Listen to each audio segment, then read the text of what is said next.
What's up, everybody? On today's show, can Lane Kiffin take the Rebels to the promised land this year? Ole Miss, a legit national championship contender?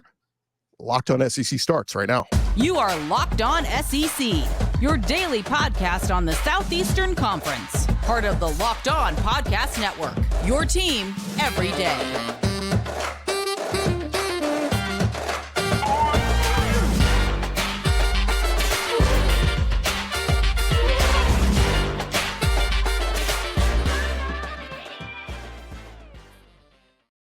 And what is happening, everybody? Welcome into Locked On SEC. It's great to have you guys along. On today's show, we continue our spring preview series as we're talking all things Ole Miss Rebels today. I'm Chris Gordy. Thanks for making Locked On SEC your first listen every day.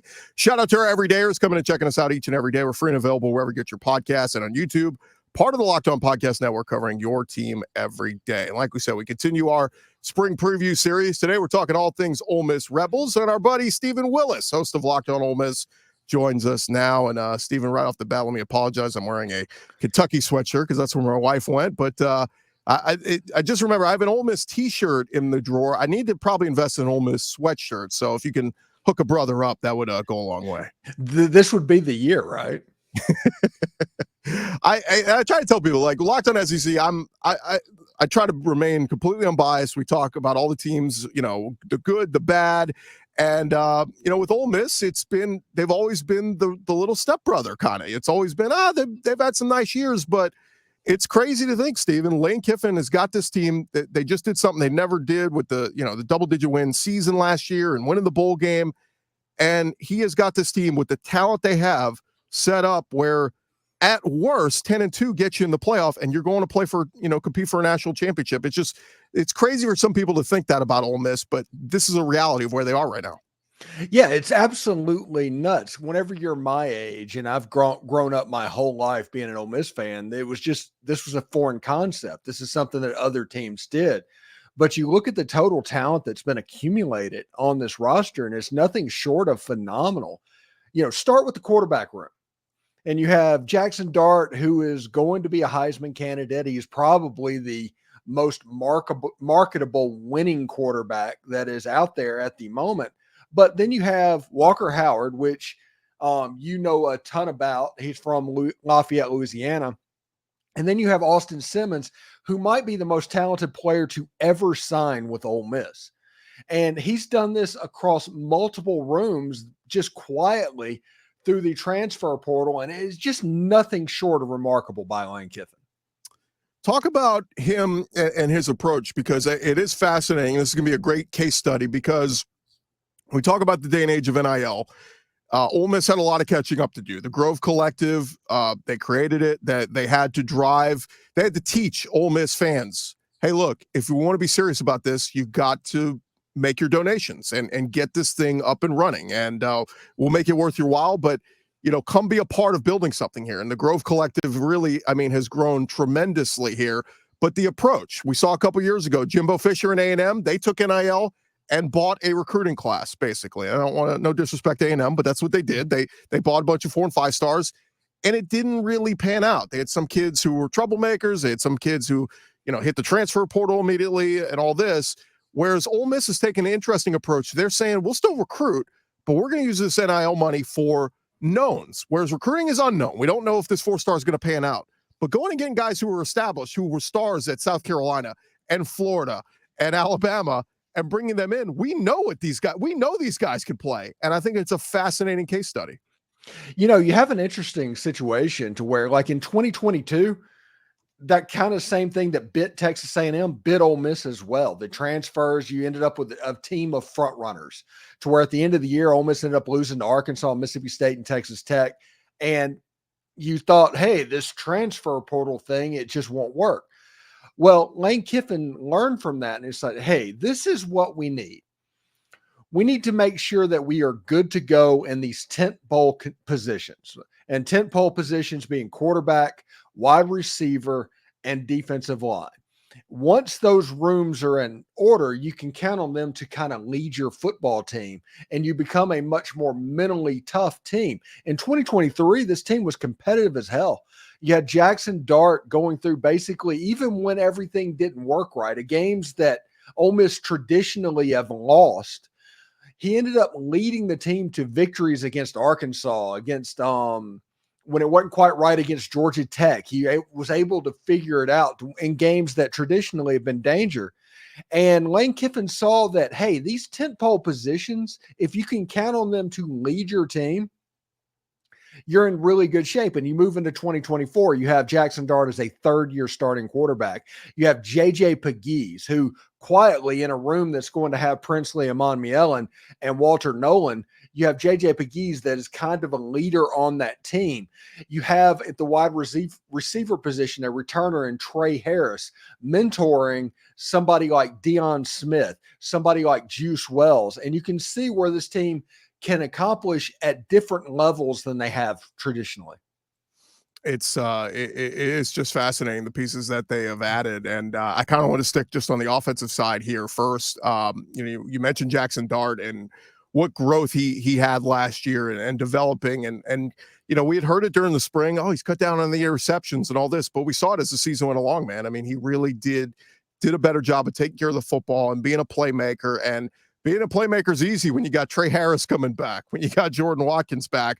But talk a little bit about the pieces they've added from Juice Wells, who was a stud at South Carolina, outside of injuries. Deion Smith coming in, a guy that was previously an LSU commit that, had to go the JUCO route and seems to be on the right track now.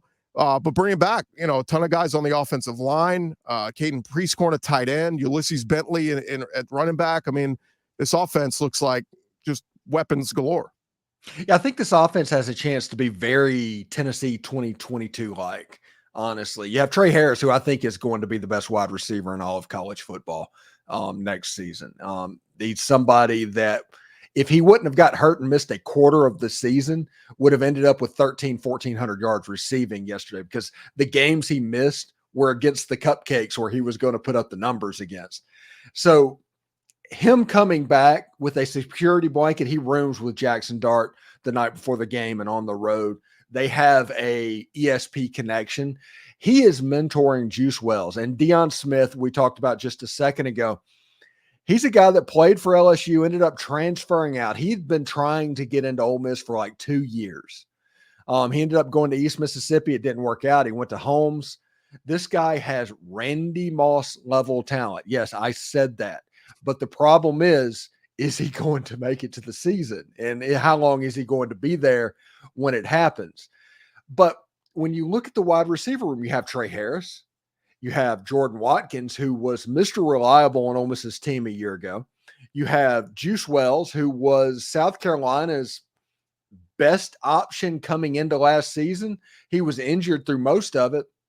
And then you have Deion Smith. You have 4 receivers that any of which could start at any school in the country. One of those players is going to be left out. And then you have Caden Priestcorn at tight end, had 10 catches against Penn State in the Peach Bowl. You had Daquan Wright, who transferred in for Virginia Tech. I talked to him over this past weekend. He is a converted wide receiver that made tight end at Virginia Tech in a real similar progression as like a George Kittle type thing, where he played wide receiver, maybe not at the highest level, but turned into a really good tight end. I'm really curious to see how Ole Miss uses him. And at running back, listen, we all know how good Quinshon Judkins was. Everybody knows that. And it's going to sound disingenuous when I say what I'm going to say. I don't think that Ole Miss is going to have a better running game than they had a year ago. So don't hear that.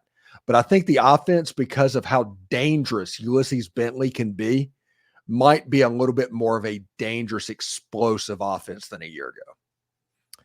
Of course, they had Logan Diggs from LSU, but we know he got, banged up the back end of the season for them. So, don't really know what the timetable is for him. And then, Riscano, the freshman back, I know they're very high on as well. But to me, when I look at the spring ball starting up here, Stephen, and we'll have the spring game in a couple of weeks, when I look at this offense, I mean, that's my biggest question. And they got some new pieces on the offensive line, so you want to see how they adjust. But to me, the biggest question is Bentley the guy? Like, can he carry the workload? Will it be by committee? To me, that's the biggest question on offense. Yeah, and by the way, I talked to Kedrick Risano's dad. The C is silent, and it's kind of like science. he has a chance to be really good. His high school film is fantastic. Like you talked about Logan Diggs. I'm not expecting Logan Diggs much before the playoff happens because the ACL, as we all know, that's at least a 9-month injury, and sometimes it's 18 months. So Logan Diggs next season might be more of a path than this season. Kedrick Reeseneau has a chance to be really good. Ulysses Bentley has a chance to be really good. And I do expect Ole Miss to hit the transfer portal to go get a running back to just kind of add on to the depth as the summer approaches. This offense has a chance to be fun. And I talked on my show that's going to air on Thursday that you have a situation with these guys where you have basically everybody back on an offense that scored 35 a game. Now you're going to have a defense to where you only have to score 20 to win the game. And that is what is making this Ole Miss team a little bit different than in teams in the past. That's the offense for Ole Miss. When we come back, we'll talk about the defense. Yes, we're talking Ole Miss defense under Pete Golding, and there's good things to talk about. Not used to that with Ole Miss. Usually not since the Land Shark days, but we're going to talk about the defensive side of the ball with the Ole Miss Rebels coming up more here on Locked On SEC. Our Ole Miss preview with Stephen Willis right here. But first, I want to remind you guys this episode is presented to you by our friends over at eBay Motors. Look, we've been telling you all the time about eBay Motors. If you need any part for your car, that is the place you need to go. Passion, drive, and patience. That's what brings home the winning trophy, and it's what keeps your ride or die alive. eBay Motors is everything you need to maintain your vehicle and level it up to peak performance. It could be something as simple as wiper blades. It could be, exhaust kits, roof racks, LED headlights, whatever it is. They've got you covered, whether you're into speed, power, or style. eBay Motors, they're going to take care of you. Over 122 million parts are available there for your ride, and you're always going to find exactly what you're looking for. They've got that eBay guaranteed fit, so your part is guaranteed to fit every time or your money back. With eBay Motors, you're going to be burning rubber, not cash. They're going to have the best prices you can find. With all the parts you need at the prices you wanted, it will be easy to turn your car into that MVP and bring home that victory. Keep your ride or die alive at ebaymotors.com. Eligible items only. Exclusions apply. eBay Guaranteed Fit only available to U.S. customers. Again, that is ebaymotors.com. Keep your ride or die alive. As we dive back into it with our buddy Stephen Willis here on our crossover edition of Locked On SEC and doing our spring previews and talking about the Ole Miss Rebels. And Stephen, we talked a little bit about the offense in the first segment. Now we get to talk about defense. And you already mentioned it a little bit on some of the big pieces that have come in through the portal, but I thought Pete Golding worked wonders with this defense last year. Were way more competitive than I thought they would be. And now you bring a lot of pieces back and you add some huge pieces through the portal. This is a dangerous bunch. Yeah, you have a situation defensively where Pete Golding last year, if you had a mid to bad offense, he chewed you up. The only teams that could really move the ball at will and the old Ole Miss defense that everybody is familiar with was like the LSU game, the Georgia game, teams that had talent on that side of the ball that was above and beyond. And Lane Kiffin saw that and decided, hey, we need to look like those guys. I mean, it's not the dumbest, thought in the world. So he went out and got Walter Nolen. He went out and got Princely Umanmielen. He went out and got Chris Pupal. He went out and got Trey Amos, which, by the way, might be the sleeper in this whole defensive class because his man coverage ability is pretty great. I was talking to Daquan Wright over the weekend, and he said that in spring practice, whenever a rep happens between Tre Harris and Trey Amos, everybody stops and watches. And that gets me excited about the back end of the defense because one of the things that you didn't mention, Ole Miss hired Brian Brown from Cincinnati, who was the defensive coordinator, to be the co-defensive coordinator and coach the defensive backs. He's known as a ball hawk on the back end of the defense. Ole Miss went out and got a volunteer assistant, which is absolutely hilarious if you're looking for a coach that wanted to hurt their alma mater that fired them more than anybody. They went out and hired Zach Arnett, and he was going to coach basically for nothing as a volunteer assistant. And Mississippi State is basically going to pay his salary for him to be an assistant linebackers coach. He's a linebacker whisperer. You look at like Bookie Watson and Jeff Johnson, those guys on the side of the ball.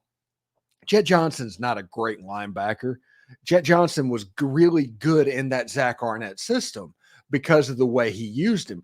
So when you look at Pete Golding's, chops on the defensive line, Randall Joyner really good there. You get somebody at linebacker that's kind of a linebacker whisper. And then on the back end of the defense, you have Bree Brown. You can see that Ole Miss's defense might have some different schemes than we saw a year ago. And I think they're going to be pretty good, honestly.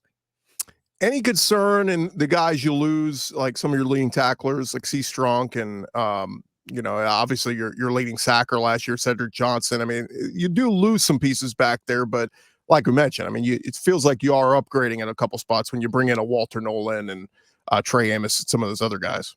Yeah, it's a situation when you look at it. Honestly, if Princely Umanmielen was not brought in to replace Cedric Johnson, I was looking after the Peach Bowl. TJ Dudley came in. He got eligible right before the game. He immediately kind of filled that spot and did what he had to do. And I was like, okay, I think we're going to be fine there. And I think you have a situation to where, like last year, the best players on the defensive line was JJ Pegues and Jared Ivey.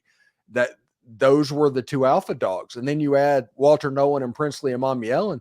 Those guys get to be the third or the fourth option that's going to see much less double teams as the year goes on. And then you get Chris Pupal, who's going to take over for Jeremiah Jean-Baptiste. He's a 240-pound linebacker that can go sideline to sideline. He was a Butkus watch guy a year ago that nobody's even talking about. This whole transfer class kind of got started because he was the player that kicked it off. So this front seven has a chance to be really good. And if you ask me if there's any questions on Ole Miss's defense, I do think the cornerback position might be it. And it's not Trey Amos is my concern. I want to know how Chris Graves or Amorian Walker, whoever lines up on the other side, how they do, because I think Ole Miss is going to be good on the back end of the defense as far as safeties. I think they're going to be fine with Trey Amos. If you ask me, there's a place where I'm a little bit concerned about how it's going to look, it would probably be that other corner position. Yeah, and it was weird too, because they had DeCamerion Richardson was coming for Mississippi State, and then all of a sudden, like, changes his mind and goes, "I'm going to go pro." It's like, well, all right, well, Kanoto Hudson was let go. Well, there was a coaching change at cornerback position. That's why that happened. Gotcha. And again, I mean, it's unbelievable the names you mentioned here on the bringing it through the portal. Any concerns about chemistry? Because and now's the time to work through it, right? That's what spring ball is for. But like we've seen it, LSU went heavy into the portal 2 years ago, and it worked for Brian Kelly. We saw Auburn go head first in the portal last year, and it took them some time for those pieces to gel. So there's no right or wrong timetable on them to gel. But do you expect all these guys? I guess given that they have playing experience in the SEC. For a lot of these guys, that the transition should be seamless? Yeah, you would like to think so, but in 2022, at the end of the year, Ole Miss started 7-0. They lost the game in Baton Rouge, and then they just completely fell apart. And it was a transfer-heavy roster as it is now. Last year was the same thing. They went hard in the portal. They were able to be strong all the way through the year. It's a situation that now that we've begun this mercenary brand of football, that it's going to yo-yo. Some years it's going to be really good. Some years it may drop down a little bit. The question is, whenever the talent matches your expectations, that's a good year, as opposed, because if Ole Miss went 9-3 traditionally, that'd be a fantastic year at Ole Miss. This year, it'd be an unbelievable disappointment for fans. Any of the recruits from this signing class you think are going to play early or have an immediate impact? I think Camarion Franklin has a real chance to be a guy that sees the field, at least in a role like backing up Jared Ivey. I think he's a young guy that's going to pop on. Other than that, there's some good players. It was a good top 20 level signing class. Lane Kiffin usually plays one or two freshmen and the rest of them redshirt. That's just what he's done. I think Camarion Franklin, he didn't even go to the Under Armour All-American game after going to the Peach Bowl. He enrolled early. He's ready to go, I think, and we'll see how he does. But he's my leader in the clubhouse for that. What about my guy you gushed on a year ago, and he had a nice freshman year, Centurion Perkins? What, 3.5 sacks last year? How poised is he ready for a breakout year this year? He's ready. He's in a situation real similar to what I talked about with the wide receivers. There's 3 players for 2 positions. So Centurion Perkins, TJ Dudley, and Chris Paul, they're going to fight for those 2 interior linebacker positions because Centurion Perkins, for better or for worse, it seems like they're going to try and put him on the Harold Perkins program. Yeah, it's crazy. People talk about it at LSU too. It's like, but these guys, they want to play where maybe not they could be most productive, but they're thinking about long term. When I go pro, I've got to, I can't be this tweener. I've got to have an established role. And sometimes with their size, it's like you gotta be able to play that role at the next level. So you got to play here in college and show you can do it. All right, we are getting into the thick of it. When we return with Stephen Willis, we will run through the schedule and figure out the path. I mean, look, I'm being real. 10-2, anything worse than 10-2 is a disappointment for Ole Miss. We'll talk about it next with Stephen Willis here on Locked On SEC. Well, first, I want to remind you guys this episode is also presented to you by our friends over at FanDuel. And look, say goodbye to busted brackets because FanDuel lets you bet on every game of all the action that is getting underway in just a couple of days. You know what I'm talking about. Whether you're betting on a big upset or a 1 seed, it is time to go dancing at America's #1 sportsbook, and that is FanDuel. And right now, new customers get $200 in bonus bets if your first $5 bet wins. Again, if you've never bet with FanDuel before, sign up today. Go to FanDuel.com/lockedon. That's $200 to use on point spreads, money lines. You can even pick who's going to win it all. You just make that $5 bet first, and if it wins, again, $200 in bonus bets coming your way, courtesy of FanDuel. That website, again, is FanDuel.com/lockedon. FanDuel.com/lockedon. Go get your signed up, take care of that bonus, and then you can download the FanDuel app and go check them each and every day. And, it's the point we always say this year. You fill out your bracket by Saturday. A lot of people's brackets are already busted. By Monday, you're done. Your bracket's dead. At FanDuel, you're in on the action every single day. There's no busted brackets here. Again, go to FanDuel.com/lockedon. Bet on the college hoops until they cut down the nets. FanDuel.com/lockedon. All right, we dive back into one more segment with our buddy Stephen Willis, host of Locked On Ole Miss. And Stephen, as we look at this schedule, man, it is, we talk about navigatable. There's no Alabama. There's no Texas. There's tons of teams you avoid here that could be really, really tough. You do get Georgia at home. In fact, I'm looking at the 3 toughest games for Ole Miss are at LSU, home for Georgia, and probably home for Oklahoma. Just going based off of brands. We'll see how good Oklahoma is with Jackson Arnold. We'll see how good LSU is with Garrett Nussmeier. But even those being your 3 toughest teams there, Stephen, if you lose 2 of those, you're 10-2 and you're going to the playoff. Yeah, this is the reason they're, quote, going all in at the moment for the playoff, because the path is there. The schedule, they just got a gift from the SEC, not having Alabama or Auburn on the schedule. And it's not that Auburn's particularly good. It's just that they've been kind of a boogeyman over the past couple of years. So Ole Miss going in those games, winning at Tiger Stadium. Ole Miss has gone into Tiger Stadium twice in the last decade, 7-0. They've walked out with losses both times. And Ole Miss winning that game, I don't think people realize how difficult that could be. That might be the most difficult game on Ole Miss's schedule, the road trip to Tiger Stadium, and that is including Georgia and Oxford.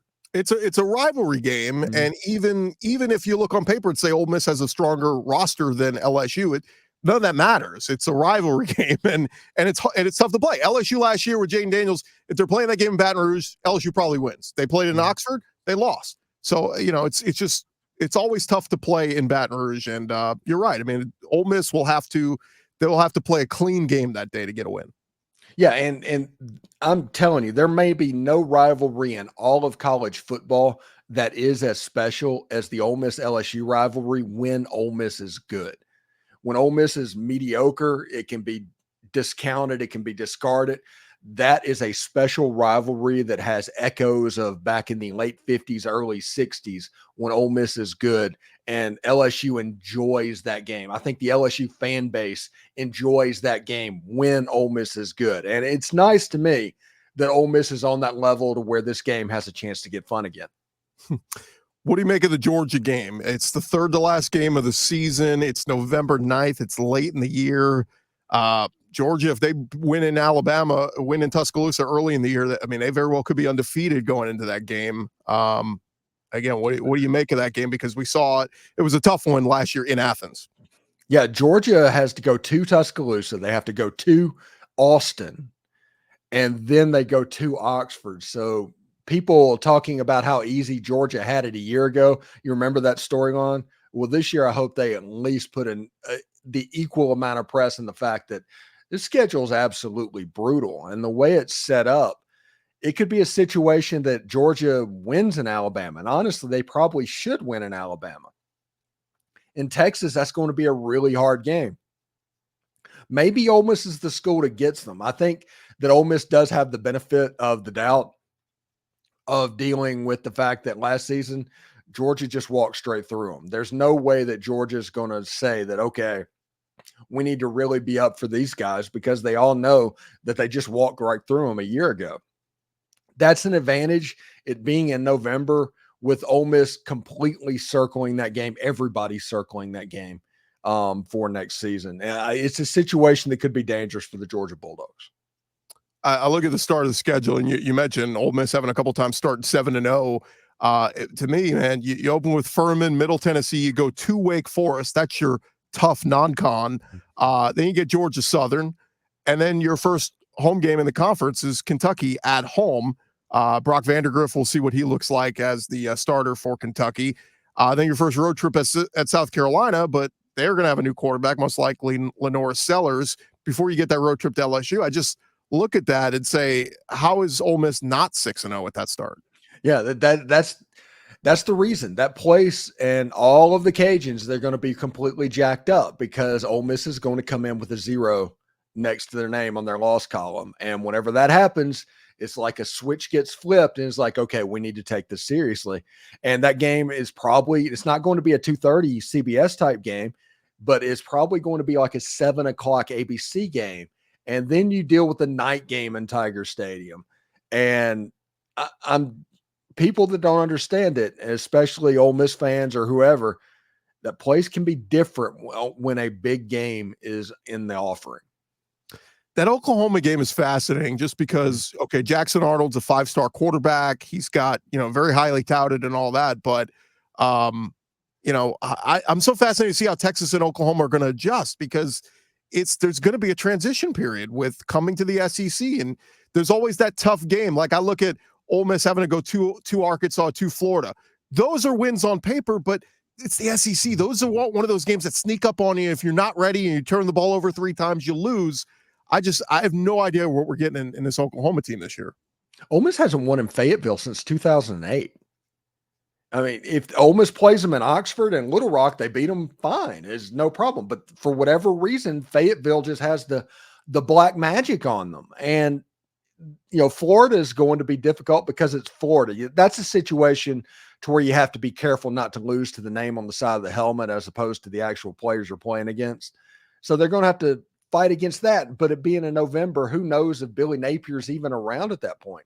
But Oklahoma has to play Missouri. Missouri is going to be really good. And Missouri also has the benefit of about 100 years of being beaten down by Oklahoma. Can you tell me in this situation, whenever they're probably going to be a 7-point favorite over the Oklahoma Sooners, Missouri Tigers, how jacked up are they going to be? How jacked up would the Texas A&M Aggies be in that situation? And I think there's some dynamics that are going to be in play this year that is going to be a little bit different and make the conference a little bit unpredictable. Yeah, and that was going to be my last point here, Stephen, is we talked about Georgia's got a tougher schedule. Alabama, obviously with DeBoer, is, they got a tough road. I mean, even with the talent he's got on that roster.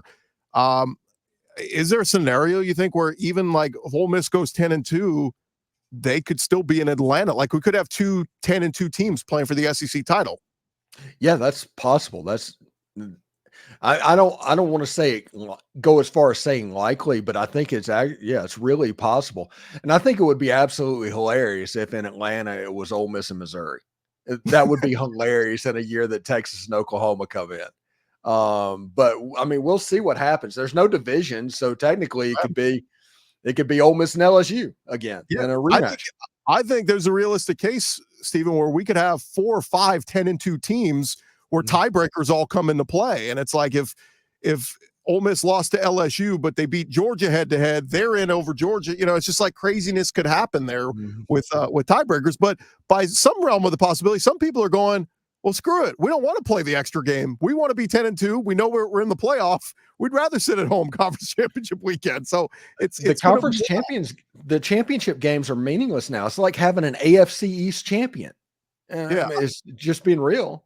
I mean, the only thing is you get that automatic bye, so it's one less game you gotta play. But I mean, if you're the loser, whoever loses the SEC championship, you're in the worst case because then you drop out of the top 4. Because remember, the top 4 are automatic conference winners, so you drop out of the top 4. You got to go play the next week. Granted, I think you would probably be hosting a game at home at your stadium, but still, like that's a quick turnaround from a road trip out to Atlanta.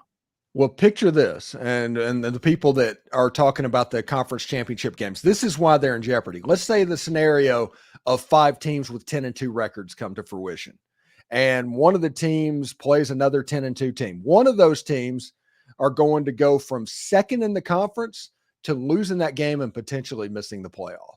And that is why the conference championship games are in jeopardy. Yeah.